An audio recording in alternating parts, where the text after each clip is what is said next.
Détroit d'Ormuz, hélico iranien fonce. La US Navy frappe. Minuit 30, détroit d'Ormuz. Le ciel sans lune pèse sur l'eau noire. Et le destroyer américain USS Isaiah Freeman fend le courant avec des machines basses mais prêtes. Le vent est chaud et colle aux joues comme une promesse lourde. La nuit sent le kérosène lointain et la rouille salée. La mer claque contre la coque. Patient mais nerveux, comme si elle savait ce qui approche. La commandante Amara Diallo, une femme noire au regard ferme et au cou tendu par l'effort, tient son poste sur la passerelle. Casque sur les tempes, silence dans le cœur. Elle connaît ses eaux et leurs caprices. Elle sait que la routine peut casser en un souffle. Son équipage respire avec elle. Lentement, par habitude et parfois. Le radar tourne et peint des arcs verts sur l'écran. Un écho bas apparaît à l'ouest. Petit mais têtu, glissant à la surface comme une ombre avec des ailes. L'officier radar lève la tête. Il croise le regard d'Amara. Rien ne bouge sur son visage. Mais tout se resserre dans son ventre. La voix du matelot est courte.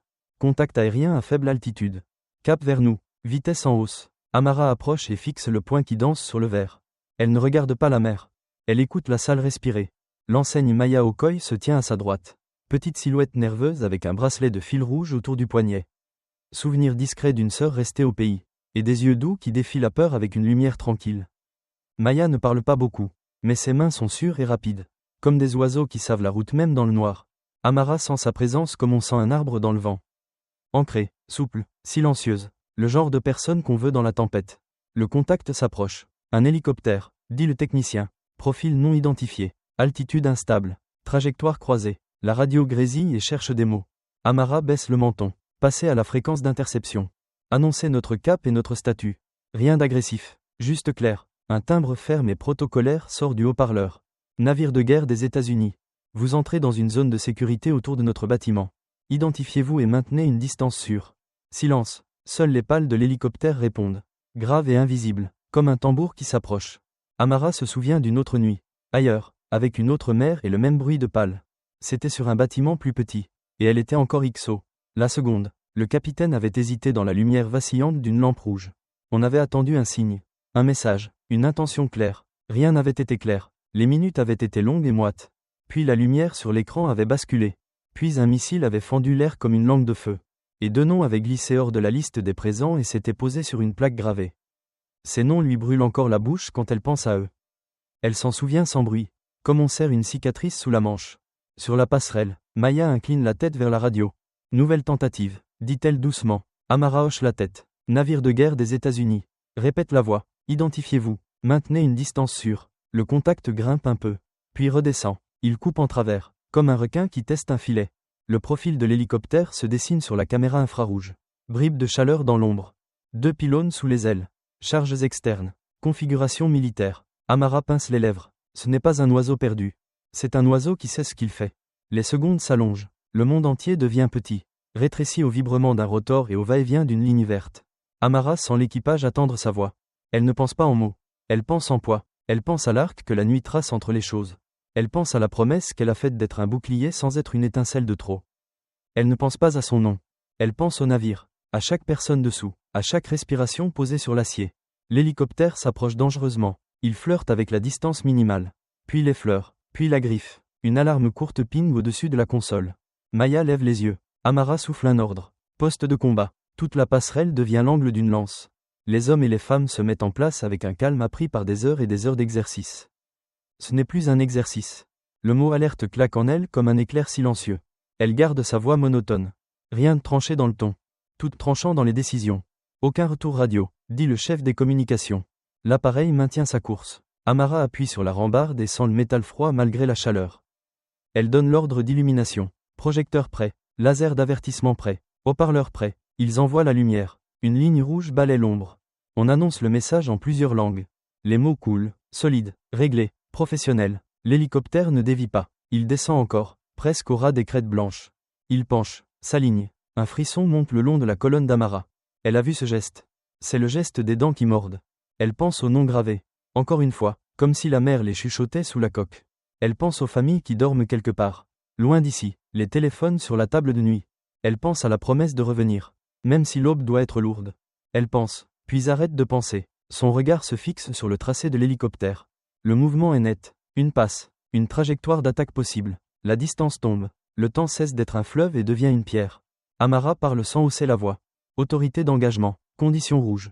Confirmer la menace. Maya répond. Respiration contrôlée. Configuration armée. Distance réduite. Intention hostile probable. Aucune réponse aux sommations. La salle attend. Amara ne tremble pas. Feu aux phalanges si le vecteur franchit la ligne.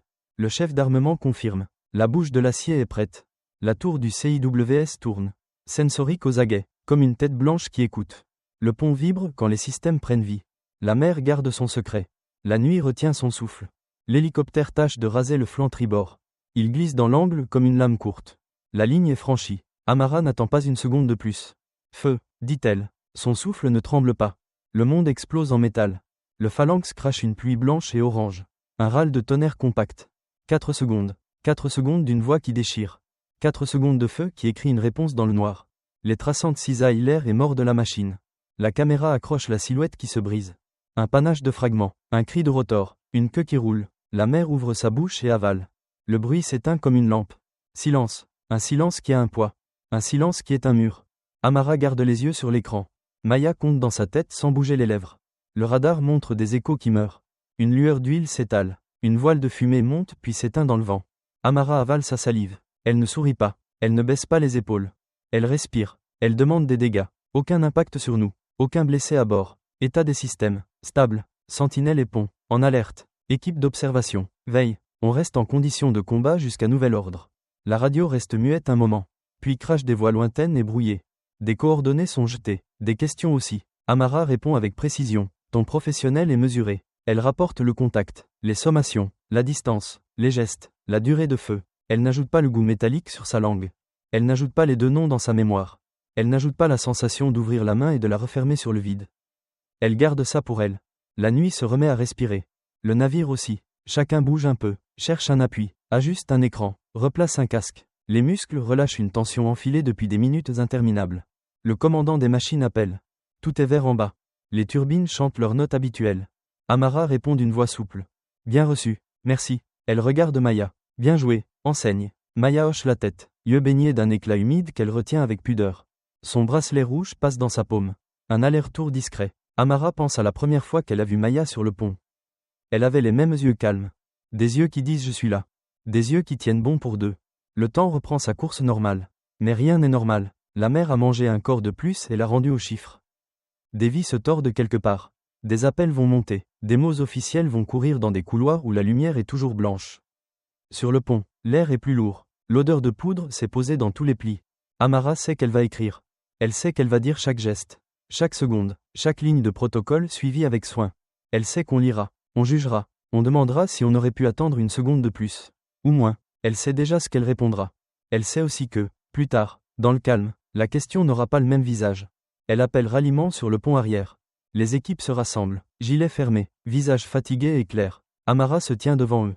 Le bruit de la mer est leur seul public. Son regard passe sur chaque visage. Elle voit la sueur au coin des tempes, la mâchoire serrée, les mains qui cherchent des poches. Elle ne veut pas de grands discours. Elle veut des mots vrais. Des mots qui touchent et tiennent. Elle parle. Vous avez agi avec calme et précision, dit-elle. Vous avez protégé le navire et ceux qui vivent dessus. Vous avez respecté les sommations et les règles à la lettre. Vous avez tenu vos positions sans panique. Je vous remercie. Elle laisse le silence s'installer. Comme un baume. Elle reprend. Ce que nous faisons ici n'est jamais simple. Parfois, c'est très dur. Nous ne célébrons pas ce qui vient d'arriver. Nous constatons et nous tenons. Nous nous souvenons que chaque ordre compte. Que chaque seconde compte. Que chaque vie compte. Nous avons choisi de vivre avec cette responsabilité. Ce soir, je porte cette responsabilité avec vous. Je vous fais confiance. Je me fais confiance aussi. Nous continuerons à faire ce qu'il faut pour rentrer. Un jour après l'autre. Des têtes bougent. Des yeux humides se baissent puis se relèvent.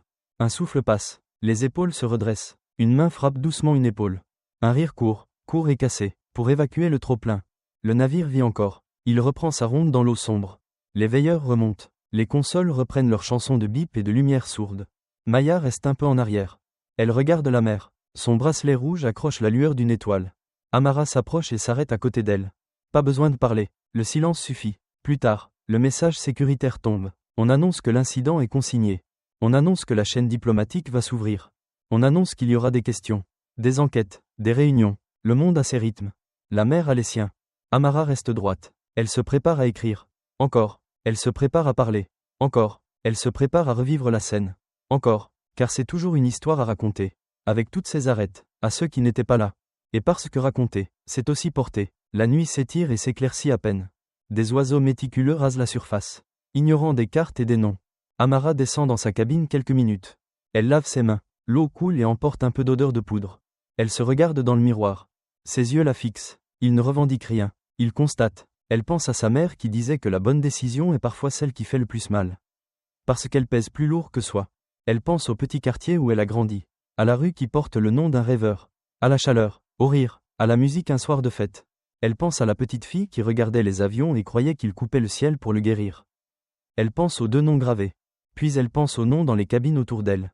Aux noms vivants, aux respirations qui remplissent la coque. Comme des vagues posées contre l'acier.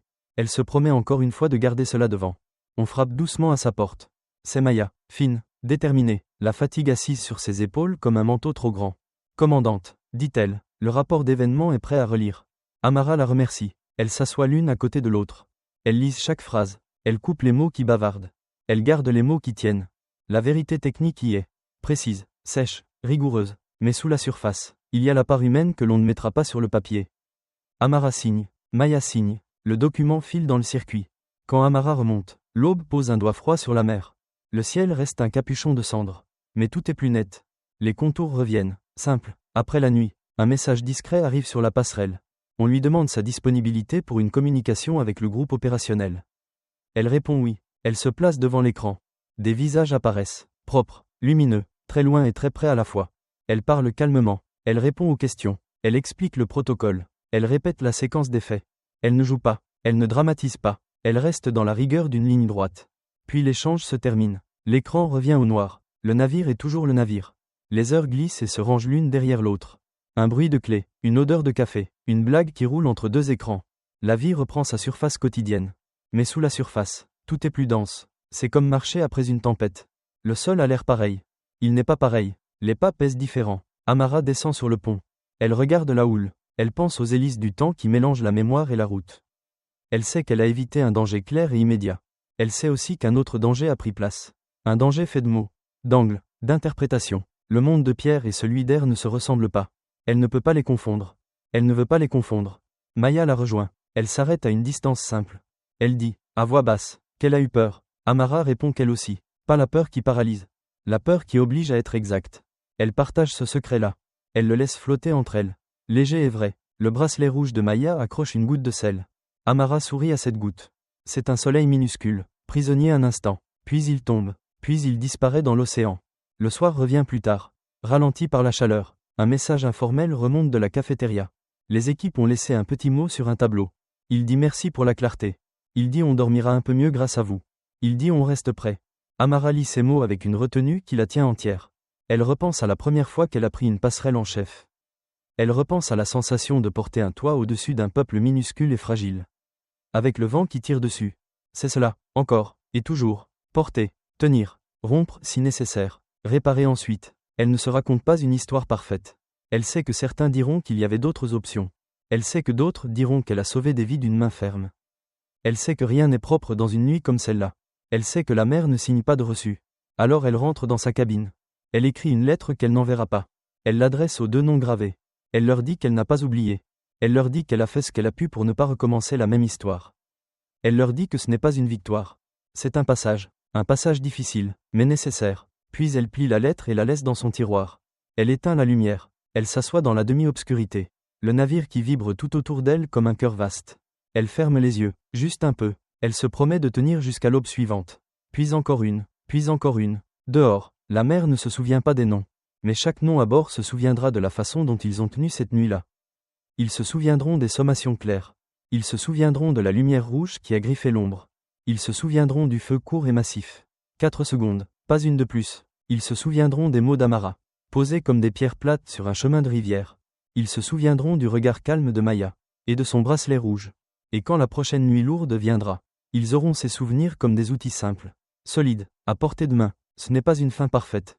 C'est une fin vraie. Le navire avance, raide et droit, dans une mer qui ne promet rien mais reçoit tout. Amara reste debout, entre ciel et eau, gardienne des secondes et des vies, prête à recommencer la tâche humble et terrible de protéger sans perdre ce qui la rend humaine. La nuit reprend son pas d'ombre. Le détroit respire, le monde continue sa courbe. Et quelque part, au-delà des titres, au-delà des comptes, il reste ce simple fil qui tient tout. Ce fil qui s'appelle confiance. Confiance dans les autres. Confiance en soi. Confiance en la capacité de choisir au bord du vide. Sans lâcher la main qui tremble juste à côté. Amara fixe l'horizon où une étoile devient pâle. Elle sait que la route est longue et tordue. Elle sait aussi qu'elle n'est pas seule à la faire. Alors elle incline la tête. Et le navire, docile et fort, poursuit sa ligne.